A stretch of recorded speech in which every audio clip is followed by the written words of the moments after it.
मिठाई देख करके या अचार देख करके जीभ क्यों गीली हो जाती है? मिठाई देख करके या अचार देख करके जीभ कैसे गीली हो जाती है? वो तो अंदर रहती है, वो तो अंदर रहती है, उसको पता कैसे चल जाता है? तो देखा तो आँख नहीं था, जीभ को पता कैसे चल गया? जान तो एक ही को हो रहा है। एक ही को जान हो रहा है तो दो कैसे है ये? फिर दो नहीं है ये, आँख और जीभ जुड़े हैं तो कहीं भी कुछ हो जाना चाहिए था। तो सभी कुछ होना चाहिए था। और पानी भी वही निकालता है क्या जिसने खाया था? ये वैसे निकल जाता है? नहीं, जिसने खाया था जो इच्छा कर रहा है पानी भी वही निकाल रहा है, कोई और निकाल रहा है? नहीं, आपको अपने शरीर की पृथकता का मतलब बहुत हो रहा है। अलग अलग सब हैं, ऐसा ज्ञान हो रहा है, वो है। वस्तुतः वैरागी यही होता है, अपने पास वो सारी की सारी क्या है, स्थितियां हैं जिनके द्वारा हम वैराग्य को प्राप्त कर सकते हैं। यह कोई असंभव स्थिति नहीं है, हर किसी के पास ये स्थिति उपलब्ध होती है। इसके साधन जो भी हैं वो उपलब्ध रहते हैं, सदा ही रहते हैं। फिर भी जो वह तत्व ज्ञान है उसको हम उत्पन्न नहीं कर पाते। साधन होते हुए भी, संभव होते हुए भी केवल करना नहीं आता है। वो फिर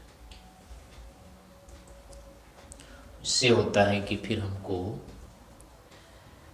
ज्ञान विशेष की अपेक्षा रहती है। स्थिति रहने पर भी, साधन रहने पर भी, अवसर रहने पर भी, सब कुछ होने पर भी हमको अन्यों के सहायता की अपेक्षा होती है। हर अवस्था में विशिष्ट ज्ञान विज्ञान की अपेक्षा अलग से रहती है, उसके बिना हमारा कार्य नहीं होता है। इससे होता है कि ज्ञान विशेष जो होता है, फिर इसका मतलब हुआ वो इन शरीर आदि मात्र से नहीं हो पाता है। उस ज्ञान का कोई अन्य और आश्रय होना चाहिए, उससे सहायता पा करके, उससे जुड़ करके फिर हम उस रिक्तता को पूरी कर पाते हैं। यदि हम उस ज्ञान के आश्रय विशेष से नहीं जुड़ सकते तो हमारी वो ज्ञान की जो है रिक्तता पूरी नहीं होती है। तो ऐसे ही ये अपने शरीर के साथ है, आँख है, नाक है, कान है, ये सारे के सारे सब ज्ञान के साधन हैं। आपस में अलग अलग हैं, ये बाहर से दिखता है। एक दूसरे के विषय को एक दूसरे नहीं पकड़ पाते हैं, ये भी सबके सामने है, साधारण बात है।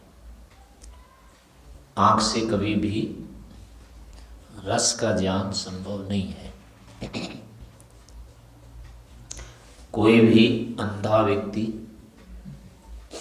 हाथ में रसगुल्ला लेकर के नहीं बता सकता ये काले वाला है, ये भूरा वाला है, ये श्वेत वाला है, नहीं बता सकता है। ऐसे ही आंख बंद होने पर हाथ में कुछ लेकर के हम उसके रूप को जैसे नहीं बताते। ऐसे दूर से उसी मिठाई को देख करके या दृश्य को देख करके उसमें और भी रस होते हैं, गंध होता है, होती है, और भी गुण होते हैं, लेकिन उसका ज्ञान हमको नहीं होता है। आँख से किसी के रस को नहीं पकड़ सकते।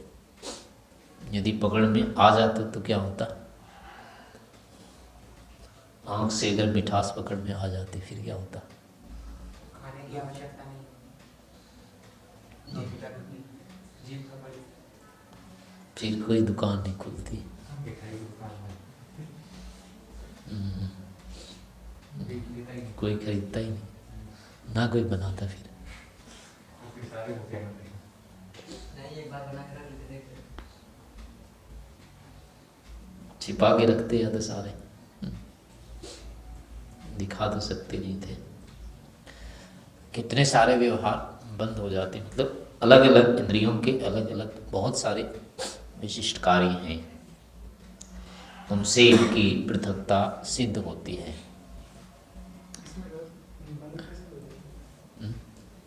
रस का ध्यान होता है आँख से, बंद कैसे हो जाती है? मिठाई वो दुकान है, ये होता है ना, पैसे कोई देता नहीं उसका, कि कहता कि दिखाओ कहाँ है, वो दिख जाता हो। जैसे उसका ध्यान हो जाता है, वहाँ से नहीं आता, ऐसे ही उसका रस का ध्यान होता है, रस का ध्यान होता है उसमें।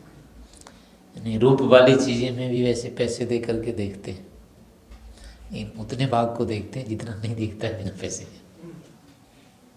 ये रूप जैसे ज्ञात हो जाता है, इसके पैसे होते हैं उसका भी रूप ज्ञात हो जाता है। नहीं, उतने का नहीं होता है। यानी प्रत्येक वस्तु में नहीं होता। हाँ, मतलब जिसमें पैसे लगते हैं वो तो बंद रखते हैं ना, घुसने नहीं देते वहाँ, तो पैसे पहले लेते हैं फिर घुसने देते हैं। ऐसे ही यानी मिठास का भी अगर हो जाता, यानी एक इंद्रिय कोई ना कोई तो गुण खोलना ही पड़ता, जैसे दिखाने के लिए कुछ भाग तो दिखाना पड़ता ही है ना उसका, शेष भाग पीछे रखते हैं। उतना रस ग्रहण हो जाता आँख से, बाकी अपरोक्ष में उतने में खरीद लेते। नहीं, वही होता है ना कि अगर रूप वाले में जितना रस था वो उसके साथ ही आ जाता। सारा नहीं आता। जैसे रूप बोले के लिए पैसे लगते हैं कुछ व्यक्ति के, जितना रस ग्रहण हो जाता है उतना हो जाता, पैसे वाले के लिए पैसे नहीं लगते। नहीं, वो तो एक के साथ पांचों हो जाते ना, एक इंद्रिय से कुछ भी पकड़ में आ जाता तो शेष उसके जितने चार भाग थे वो भी आ जाते फिर तो।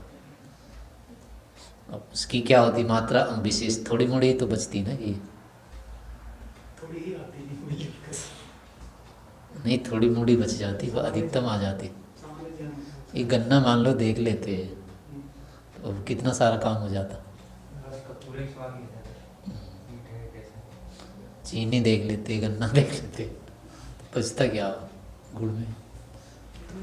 जैसे रूप बच जाता है हम्म, ज्ञान होने के बाद में, ऐसे रस बच जाता है। नहीं, वो बचता है जितने को छिपा के रखते हैं, एक साथ नहीं। केवल आप बूटा का नहीं का बच रहे जान तो हो गया, मिठाई हो गया। नहीं, वो रूप के साथ ही आ गया ना, या रस के साथ मान लो छू लिया किसी चीज़ को, बस वो सब हो गया, पता लग गया। अब फिर वृत्ति कहाँ रहेगी फिर उसके लिए। पहले जैसे रसगुल्ला खाया, हम्म, और रसगुल्ला ऐसा लगता है खाया वो जान तो रहता है, देखने से क्या होने के लिए ऐसा होता है, फिर भी खाने की इच्छा होती है, उसे लगता है जान तो हो गया, ऐसा खाया भी है, तो खा भी व्यवहार बन जाएगा। तो उसमें वही कारण और रहता है कि जो ज्ञान हुआ और जो सुख हुआ वो उसके बाद बंद हो जाता है, और उसी सुख की अपेक्षा बच जाती है अभी, इसलिए उसकी आवृत्ति करनी पड़ती है। तो वो, लेकिन ये अपने को पता नहीं होता है कि ढूंढ क्या रहे हैं हम।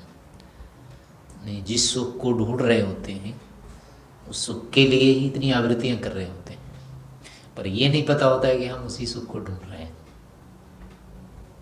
वो सुख तो रहता नहीं है और ढूंढते रहते हैं वही है अभी, तो भूल जाने के कारण से फिर से उसमें प्रवृत्ति हो जाती है। अगर भूलते नहीं ना तो दोबारा प्रवृत्ति नहीं होती। जिस विषय का ज्ञान एक बार निश्चयात्मक रूप में हो जाता है उसके लिए दोबारा प्रवृत्ति नहीं होती है। प्रवृत्तियाँ केवल वहीं होती हैं जहाँ पर वो ज्ञान अभी हुआ नहीं या निश्चयात्मक नहीं हुआ। तो निश्चय जब तक नहीं होता है तब तक प्रवृत्ति रहती है, कुतूहल रहता है। तो इस कारण से वो सुख बंद हो जाता है, और ये सुख हुआ था बंद हो गया ये ज्ञान नहीं रहता। किसी भी चीज़ को देखते हुए सुख हो रहा होता है, लेकिन सुख होने का ज्ञान नहीं होता है। सुख के स्वरूप का स्वरूपता सुख नहीं जाता होता है। ये है सुख और ये हो रहा है हमको, ऐसा ज्ञान होता है क्या कभी? लड्डू खाते हैं या कुछ खाते हैं उससे सुख हो रहा होता है, तो उस सुख के लिए लड्डू खा रहे होते हैं, लेकिन वो सुख नहीं वहाँ ज्ञात हो रहा होता है। यही कारण है कि लड्डू खाते जाते हैं। अगर ये पता लग जाता ना इस सुख के लिए खा रहे हैं, फिर तो छोड़ देते, सुख को पकड़ लेते। नहीं पकड़ में आता तो छोड़ देते, फिर कोई बात नहीं।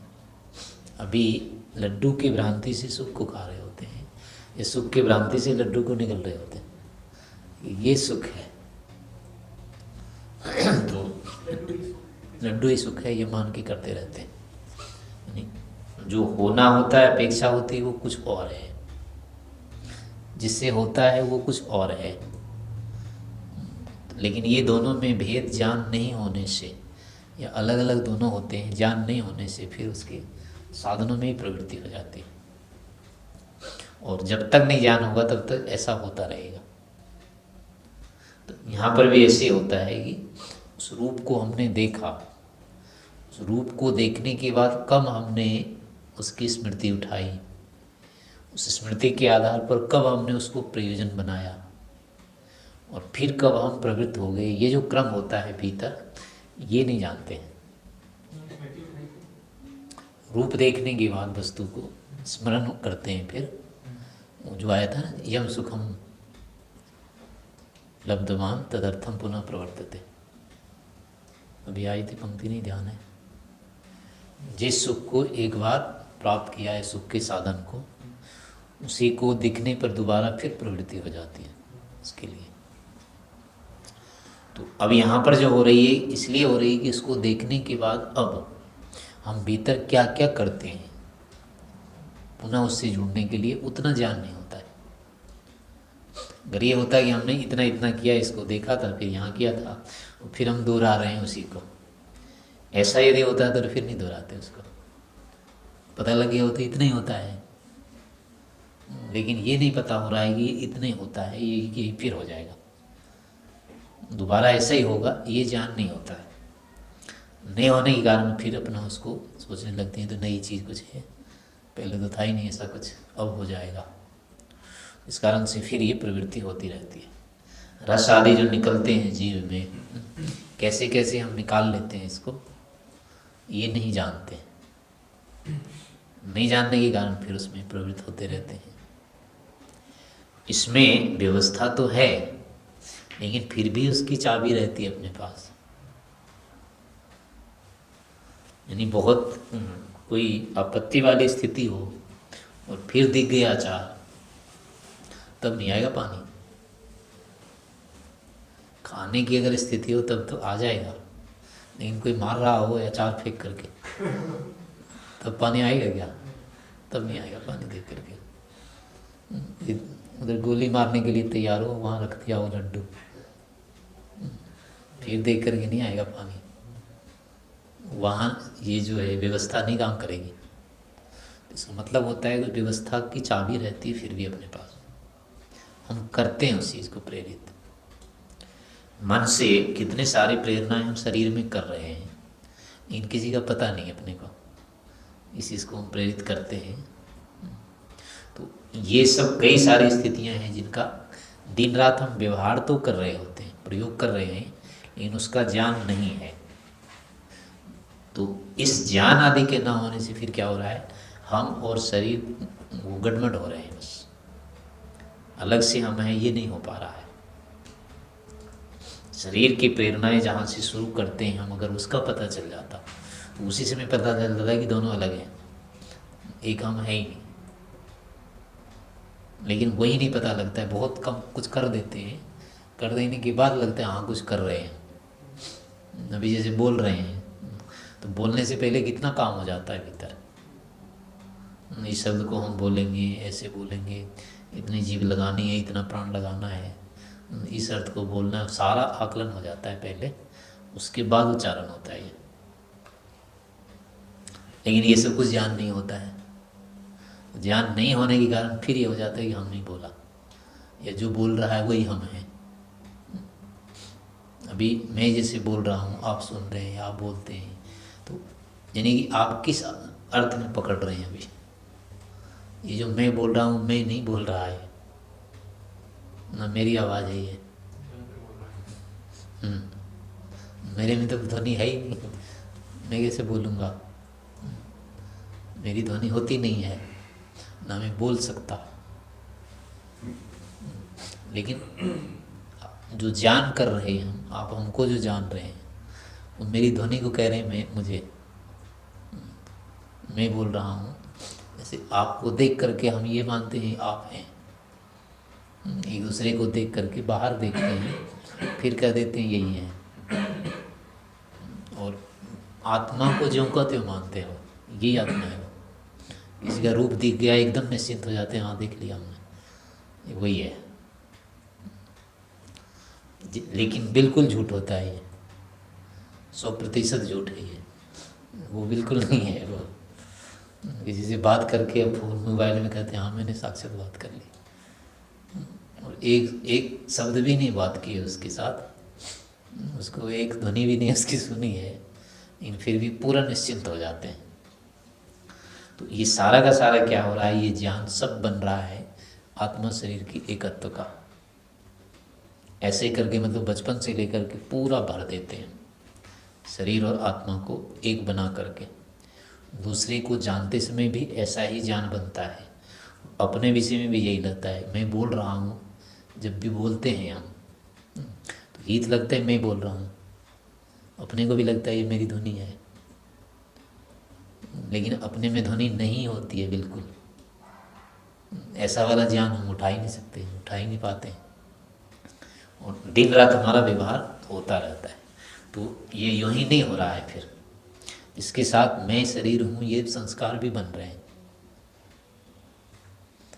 देखने में, बोलने में, चलते समय जैसे अब होता है, शरीर से चलने लगते हैं, तो चलने का जो ज्ञान होता है वो अपना मान के होता है, और वो इकट्ठा हो रहा होता है, ऐसा नहीं है वो।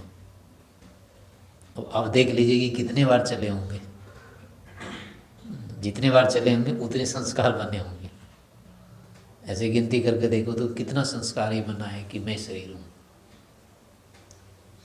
अपने बारे में, दूसरे के बारे में, इस तरह से यानी अरबों से ज़्यादा होगी इसकी स्मृतियाँ बनी होगी, जिसमें कि मैं शरीर हूँ या शरीर मैं हूँ, ऐसा ज्ञान बना हुआ है। लेकिन ऐसा हो रहा है हमारे साथ, ये ज्ञान नहीं हो पाता है। नहीं होने के कारण फिर क्या होता है, ज्यों की त्यों स्थिति बनती चली जाती है। तो ये ऐसे पता नहीं कितने सारे कारण हैं जिस कारण से हमको कभी संशय नहीं होता है कि शरीर अलग है, मैं अलग हूँ, या हमको शरीर के भेद को जानना चाहिए आदि। कोई ऐसी अपेक्षित ज्ञान उठता ही नहीं है। सारा का सारा एक तरह से स्वभाव बन गया है, ऐसे होता है, ऐसे होना चाहिए, इसमें क्या बात है। इस कारण से फिर क्या होता है कि अब हमको जानना आवश्यक है, ये संकल्प करना होगा बस, अलग से ये काम करना पड़ेगा, इसको मुझे करना ही है। नया संकल्प नहीं लेते, नया जान नहीं लेते हैं, तो जैसी प्रवृत्तियाँ हो रही है उसी ढंग की होती चली जाएगी, उसमें कभी अंतर आएगा नहीं। और अंतर लाने के लिए फिर यही होगा, पसीना बहाना पड़ेगा, यानी उल्टा चलना पड़ेगा, क्योंकि इन्हीं परिस्थितियों का विरोध करना होता है और कुछ करना नहीं है। इसलिए जितना भी ज्ञान होता है या वैराग्य होता है वो करना होता है, वो एक संघर्ष की स्थिति बनती है। तो इसलिए जो तत्व ज्ञान करना है वो स्वाभाविक नहीं रहेगा, हर समय वो नैमित्तिक ही रहेगा। कभी भी सरलता से हो रहा है ये, ऐसा नहीं होगा। हाँ, लंबे काल तक उसको फिर अभ्यास करते करते करते करते फिर से वो एक दिन सरल लगने लगेगा। जैसे यहाँ के कार्यों में कई बार करते करते वही सरल हो जाता है। पहले हम किसी पुस्तक को पढ़ते हैं, बहुत कठिन लगती हो, फिर 2 बार 3 बार पढ़ने पर वो सरल हो जाती है। तो ऐसे बाकी क्षेत्रों में या बाकी विषयों के ज्ञानों में भी यही होता है। तो अपनी पृथकता को जानने के लिए भी सामान्य रूप से स्वाभाविक स्थिति नहीं आएगी, पहले संघर्ष वाली ही स्थिति होगी। और उसको संघर्ष लेकिन करना होगा, हमें ऐसा मान के ही करना पड़ेगा। और ऐसा मानते हैं तो फिर क्या होता है, इसके जो भी हेतु हैं, जो भी साधन है, वो बाहर से नहीं ज़रूरत पड़ती है, सब जगह होते हैं। पृथकता के साधन अपने शरीर में है, अपने कर्मों में है, अपने साथ है। ऐसे अपनी अनुभूतियाँ अपने साथ है, शरीर की अनुभूतियाँ अपने साथ है, सारी चीज़ें होती है। लेकिन इसमें करने का ये होता है कि ज्ञान विशेष करना होता है, संकल्प विशेष करना होता है, संघर्ष विशेष करना होता है। तो इस प्रकार से आध्यात्मिक क्षेत्र में सदा विशेष रूप से भावना बनाते रहनी चाहिए, विशेष संकल्प करते रहने चाहिए।